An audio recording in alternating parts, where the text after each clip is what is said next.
Good morning and welcome to ASL's HR in 10. At 10. I'm Jason Perry, And I'm Kimberly Bradshaw.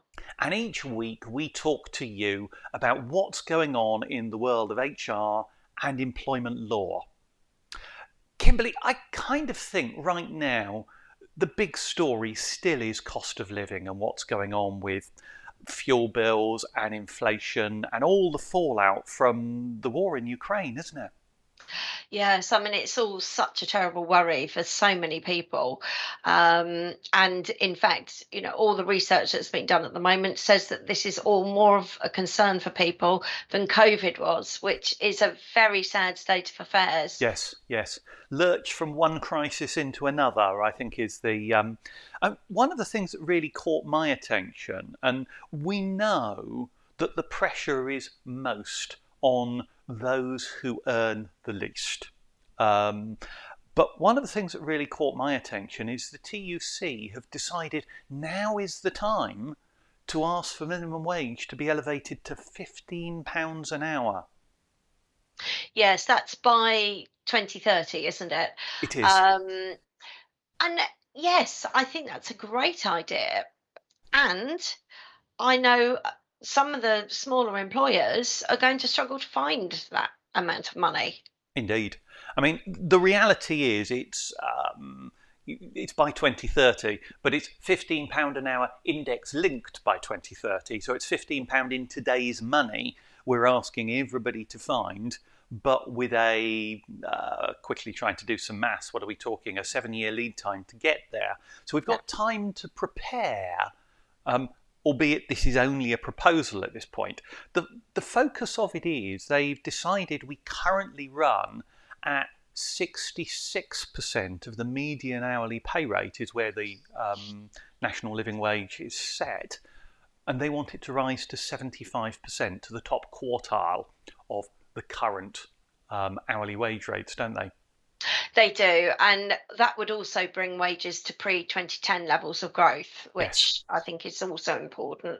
And, given the growth of all of our energy bills and so many other things because of distribution issues, it can't be too late. And in fact, aren't they, the TUC are also calling for, rather than wait a year, which is when the statutory rates go up, they're asking for the next one to be next October. month. So They are. October. They are indeed. And with a new Prime Minister walking in a matter of weeks away, it's going to be an interesting one.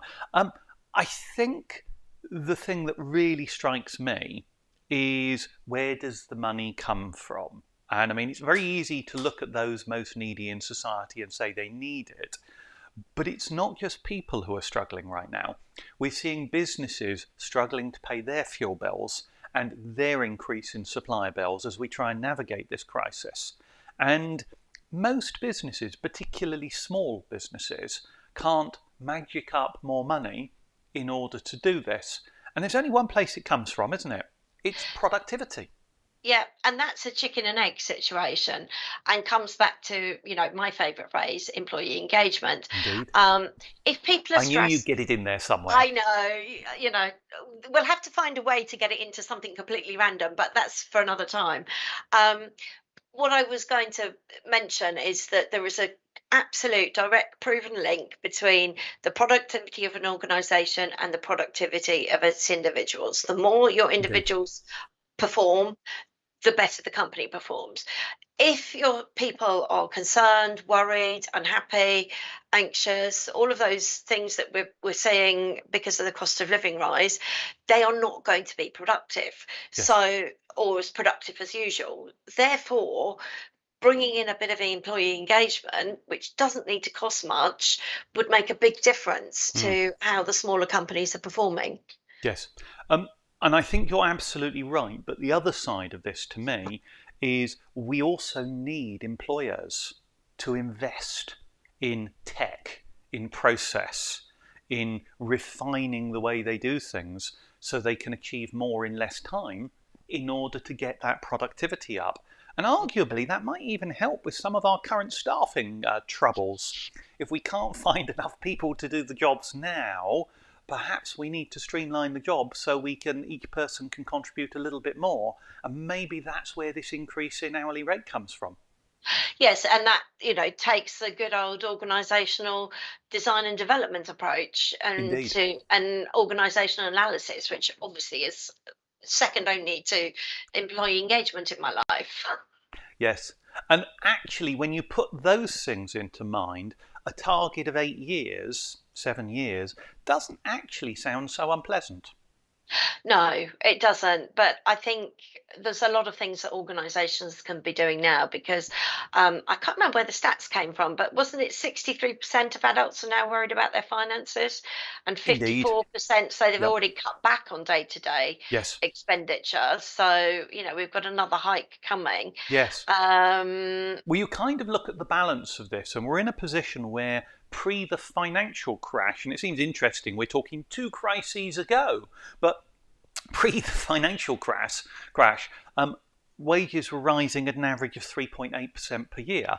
And that's gone since then. And that has contributed to people feeling the pain as we went through COVID and as we've gone through this inflationary crisis.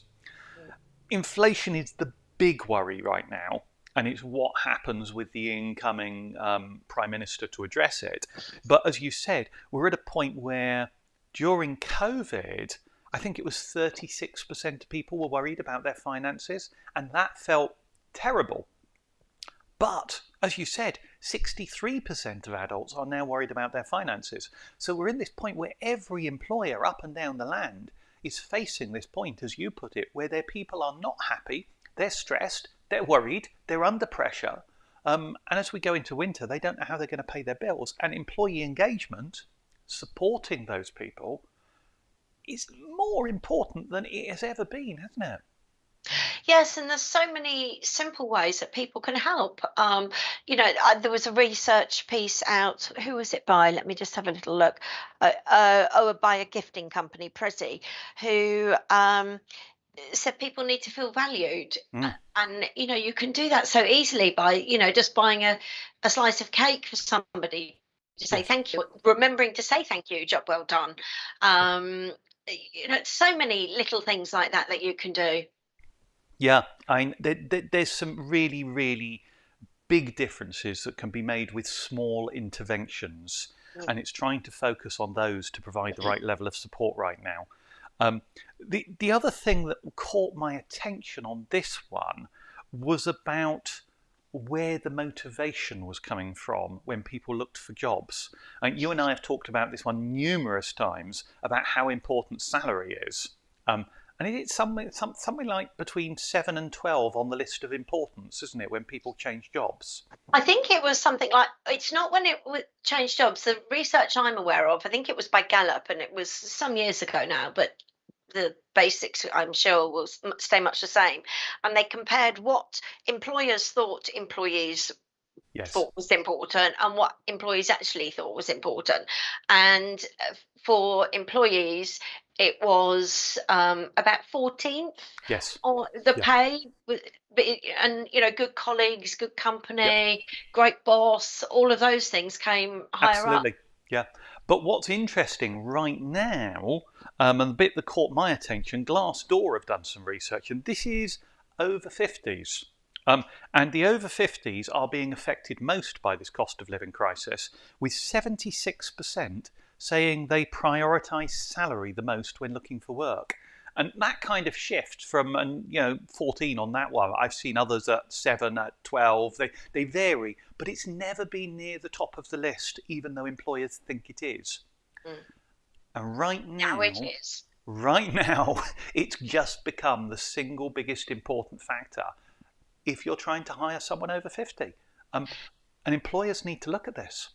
But also, if you're trying to retain somebody, Mm, because a lot of people, if you can't, employers are going to need to be braced and ready for their response to pay rise questions. But also, if you can't give a pay rise and you're not a company that they really want to work for because you've been doing employee engagement, then they'll just go somewhere where they can get a higher salary. So, indeed. we've got the Great Resignation, which only seemed to happen in the cabinet and government, but now seems to could potentially to spread here, because if people are desperate, they'll leave a good job for more Yes. money. Yeah. The cost of living crisis is going to be the thing that rumbles on, I think, for the next 6 months and really takes up, shall we say, all of our HR focus. That's the thing right now. If you're not working on as an employer, you need to get to grips with and figure out your response.